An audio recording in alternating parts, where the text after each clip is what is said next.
our sessions this day. And first of all, I would like to thank Ms. Spiropoulou and the ELT News for the invitation. Earlier this morning, Pepe mentioned that reading might be the most difficult skill to practice through online lessons, but just because I don't want to argue with Pepe, I would suggest that maybe, just maybe, speaking lessons and speaking skills are the most difficult to practice through online lessons and through online classes. And I think that this picture, it give us exactly the reason why it's so difficult. And I think that this is something very familiar to all of us. And I don't know if you have ever counted how many times on a daily basis we have to answer to this question. Miss, can you hear me or now? Or how many times we have to ask our students whether they can hear us. So the whole situation has actually changed what we call classroom discourse. That is the language that we use with our students when we want to communicate during our classes.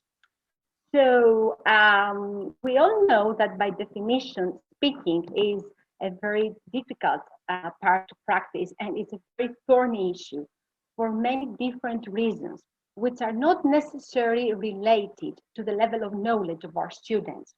So we might have some students who are very good at reading skills, for example, writing skills, but they don't perform well in speaking because they don't feel very confident, because they are embarrassed.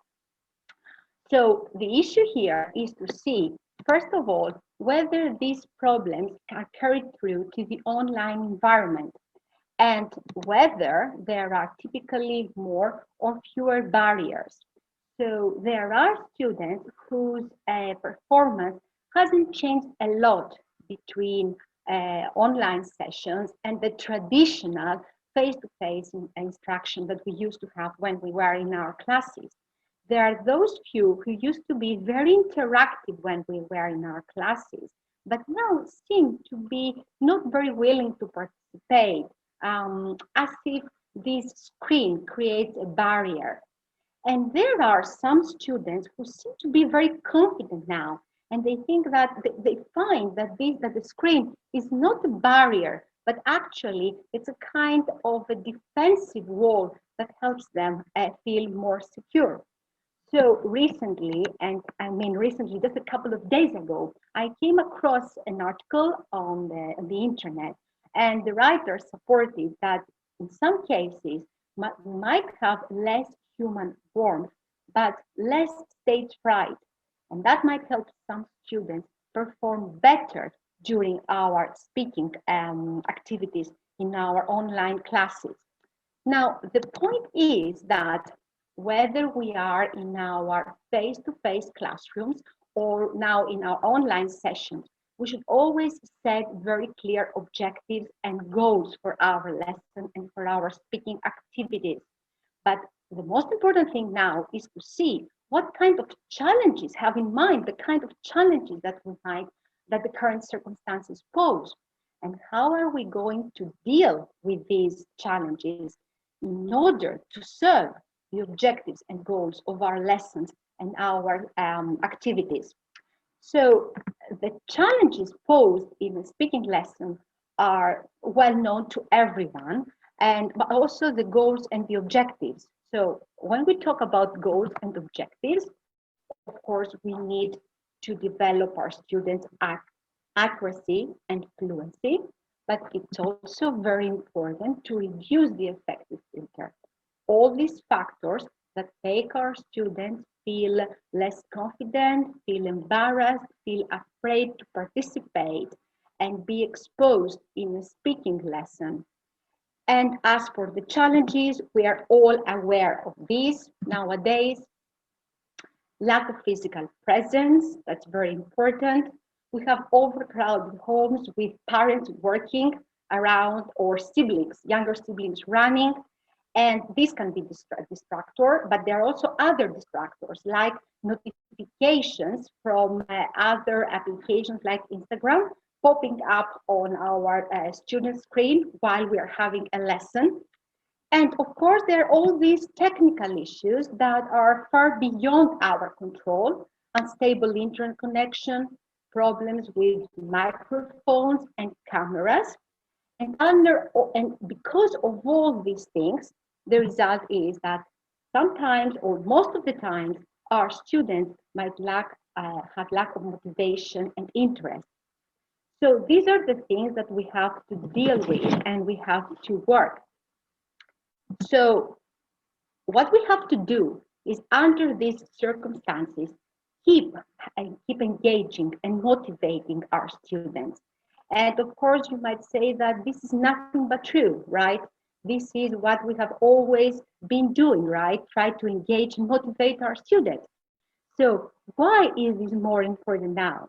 It's very important because in case they are disconnected, in case that for any reason they have to leave our class, that should not be a reason, an excuse to skip the lesson, but they should be eager to be back because they know that something interesting is happening there that they don't want to miss. And it's not only because they have to be there, because it's lesson time.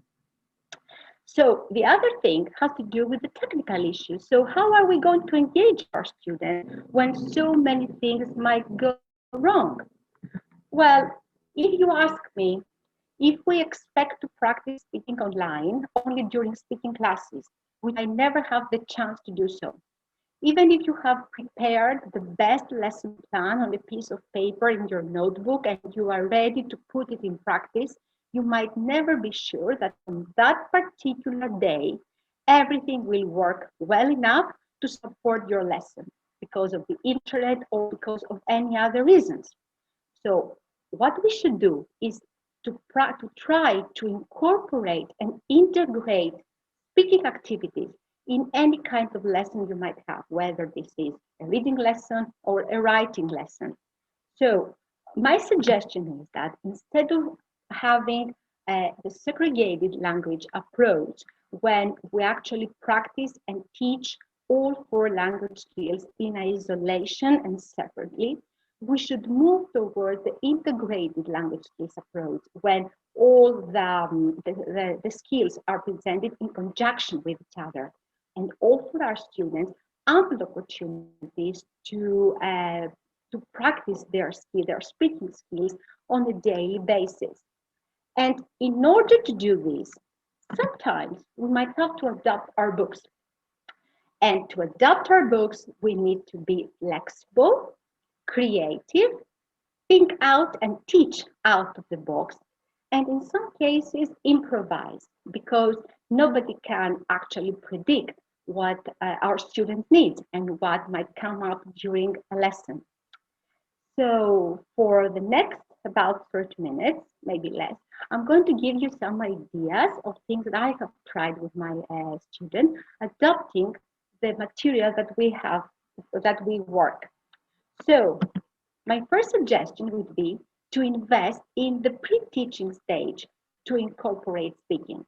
Personally, I love the pre-teaching stage of every lesson, although I sometimes feel that this stage is quite neglected because most sub-teachers might not be aware of the fact of how valuable this stage is to motivate our students, to attract their interest, to activate their background knowledge, what we call content schemata, over the topic that we're going to read about or write about. Plus, this stage gives excellent opportunity in order to incorporate speaking. So I'll give you some examples of what we have already done with my students. So this is actually a speaking activity that we had in the pre-reading stage of a text that was about natural disasters and extreme weather phenomena. So we used Multimeter for this activity, speaking activity. So first of all, I wanted to have some brainstorming and remind and have my students recall all the relevant information about vocabulary, about natural disasters and weather phenomena. So you can see that they created a word cloud. And then after that, there was a kind of survey, a poll, and they had to decide which of three natural disasters they thought it is the most disastrous. The reason I've chosen these three is because the reading lesson was about or focused on these particular disasters. So you see, we don't abandon the book, but something that we adapt the book in order to incorporate speaking.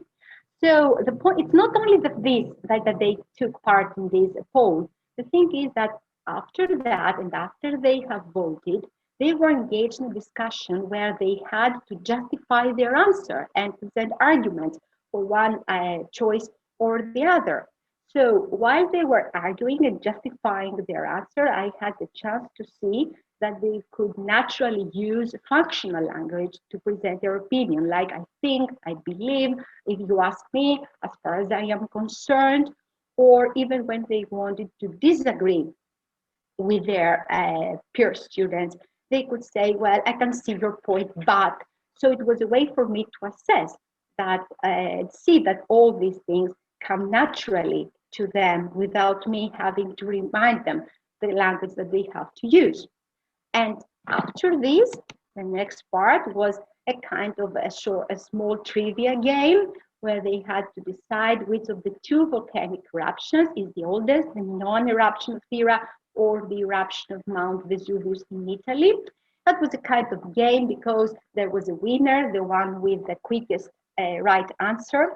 But again, the point is that then they start discussing about what they had learned about the non-eruption or what they had read about Mount Vesuvius. They used past simple, past tenses in general to narrate what the stories about these two historic events. So in other words, what we have here is a complete speaking lesson with pre, with while, and post activities integrated into the pre-reading stage of a reading lesson. Next, you can see an activity. We used Padlet here to have brainstorming activity for a writing lesson. So on the left, you can see the topic that our students had, B1 level students had to write. That's a very usual email asking for advice. And you can see that they can, it's integrated a reading, an article, and a video. So they could go back and study the article and see the video at home.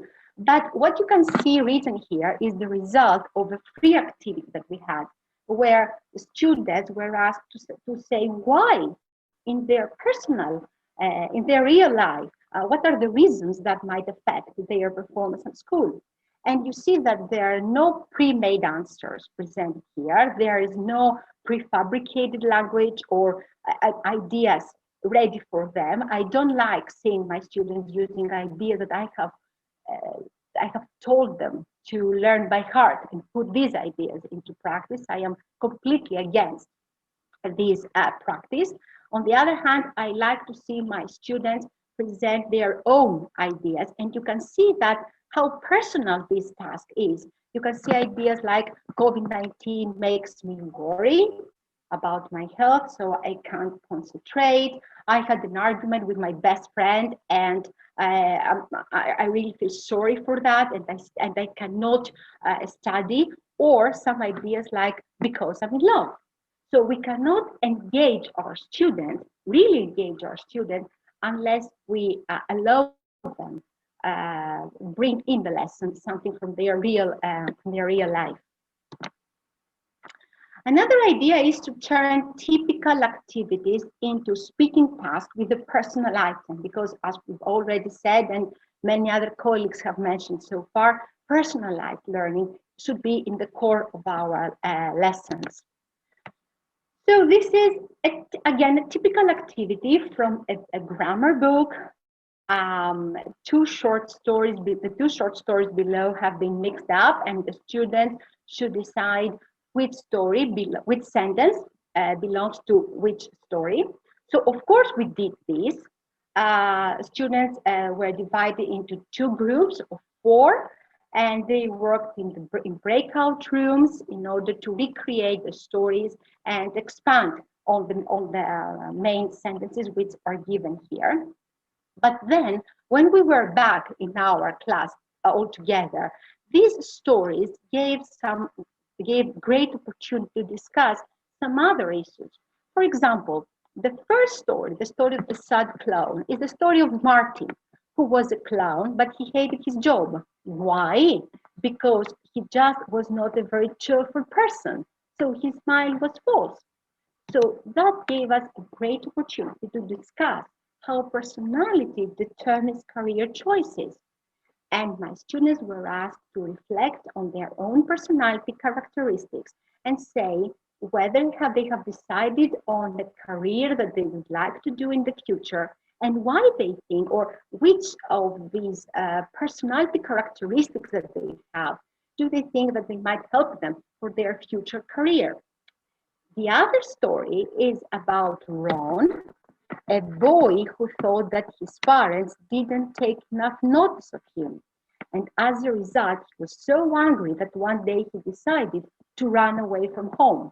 That's the story of the runaway.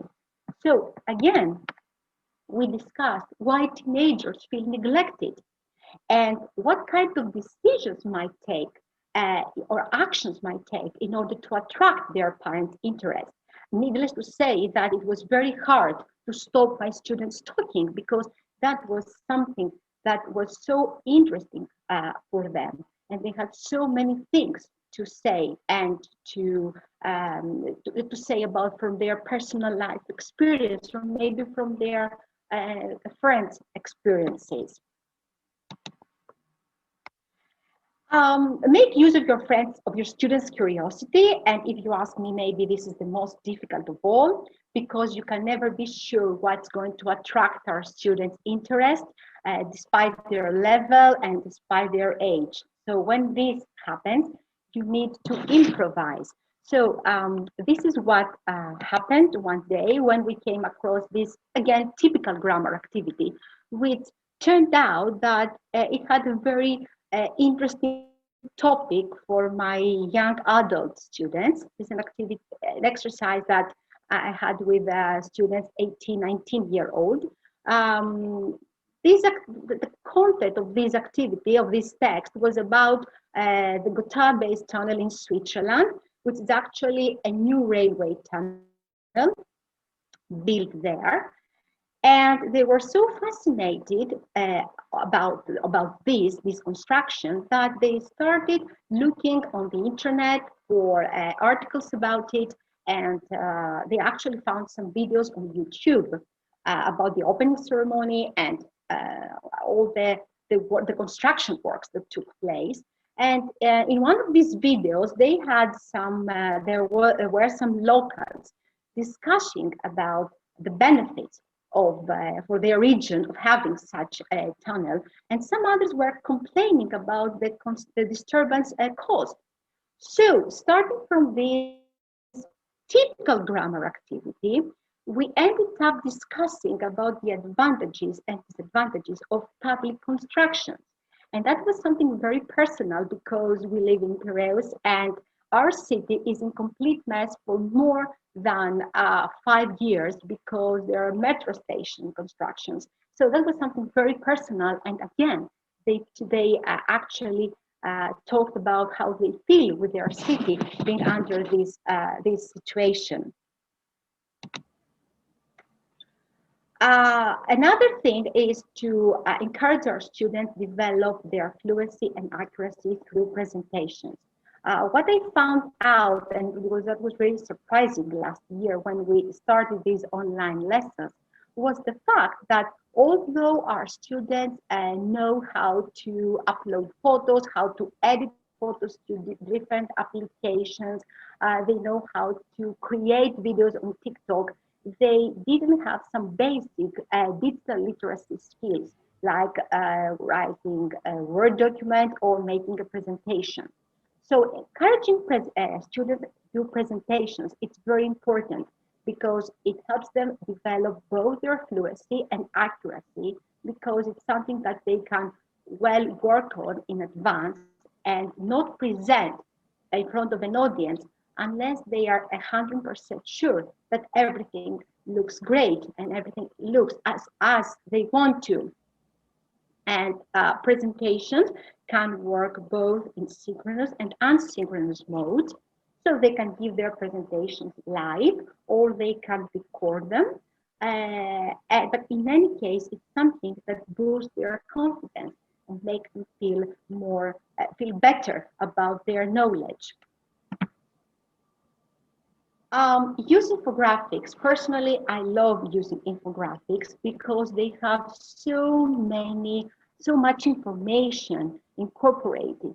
And I think that in many cases, our students do not participate in speaking activities because they don't have the necessary knowledge to and think. They don't know the necessary things in order to talk about. So having infographics can give them so many things. They have data, they have statistics, they have codes, they might have pictures. So all these give them lots of things lot of food for thought and many things to discuss about. Plus, recently, this kind of visuals like statistics and quotes have been included in writing, in the writing part of some of exams. So starting working with this kind of data and asking our students to comment on these or compare and contrast and in order to reach some conclusions. It's a good way to prepare them for this kind of exams. I think it's a great example of a positive washback effect. So we prepare them early on to take these exams, but we don't actually teach them for the exams. We actually help them develop some skills that will eventually help them when they take part in these examinations. And last but not least, don't afraid to use apps. There are so many apps, and there are more, and every day more apps are developing in order to facilitate our lessons. So I'm going to show you the one that I like the most. That's Chartrepics, and believe me, it's quite addictive. It's very simple and can be used by students of all ages. So it's very simple. You take a picture. It could be a selfie. It could be a picture of your pet. It could be even a picture of an object. It could be students can take a picture of their favorite character from their book. So you take a picture. You draw the tip of your finger, a mouth, like the one you can see here. Then you record the message. And you can see the picture talking with your own voice. So it's a fun way to create talking pictures and talking images. It's very fun, it's very enjoyable. Believe me, young students love it. Teenagers also will like it a lot, who said that teenagers don't want to have fun activities. And it's not only fun, but it's only about having fun and encouraging younger students to talk. But there are also some very good ideas that you can find on YouTube where you can have pictures of historic figures and make them record a message for each one of them and make them have a kind of debate. So this is a fine way to incorporate talking images in your presentations or students in their presentations. So some final remarks. In any case, we should always remember that clarity, simplicity, and staging should be in the core, as well as brainstorming and scaffolding. So we should never take for granted that our students know how to deal with the speaking activity, have the necessary knowledge to support a speaking activity.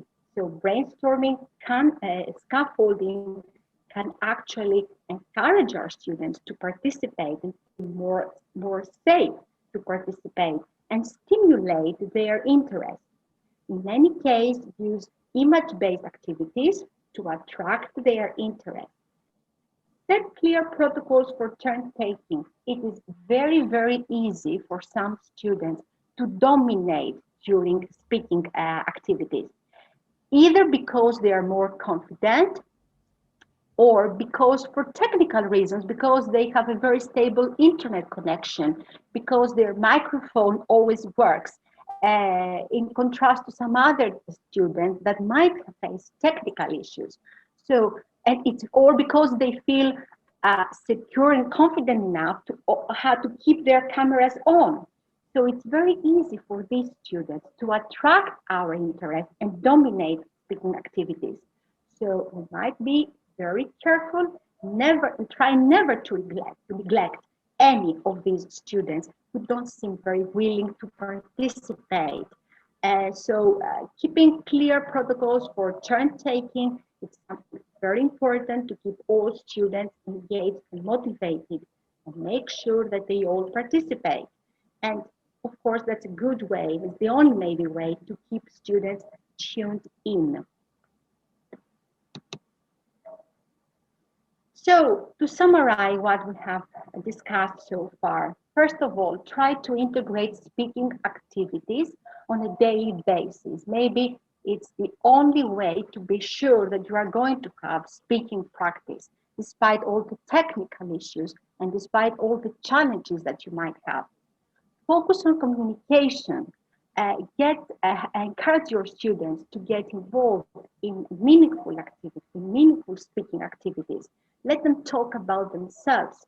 Only when they bring real feelings and real life into their speaking activities, then our students will be really engaged. And in order to be engaged, for them to be engaged, we have to be flexible.